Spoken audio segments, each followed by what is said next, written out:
আজি খাব লৈছোঁ পানী দিয়া ভাত। এয়া পানী দিয়া ভাতত মই অকণমান পিঁয়াজ কাটি লৈছোঁ আৰু এপিচ নেমু আৰু অকণমান মিঠাতেল দি লৈছোঁ। আৰু পানী দিয়া ভাত খাবলৈ লগত লৈছোঁ এয়া মই বুট, ঢেকীয়া ভাজি, কুন্দুলি ভাজি, আলু পিটিকা আৰু লগতে বডি ভাজি। আৰু আছে বেঙেনা ফ্ৰাই।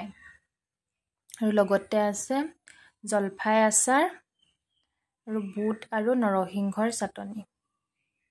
আৰু লগতে এয়া নিমখ তেল আৰু এটা ভোট জলকীয়া। আমি আজি এনেদৰে পানী দিয়া ভাত খালোঁ। গৰম দিনত বোলে পানী দিয়া ভাত খাব লাগে। বহুতে কয় পানী দিয়া ভাত খালে গোটেই গাটো বোলে চেঁচা পৰি থাকে। আমিও আজি সেই পানী দিয়া ভাত খালোঁ। আমি চেঁচা পৰিবলৈ বুলি নহয় আৰু এনেই খালোঁ। বহুত দিনৰ পিছত আজি পানী দিয়া ভাত খালোঁ। পানী দিয়া ভাতো খাব লাগে মাজে মাজে, গৰমত খাব লাগে।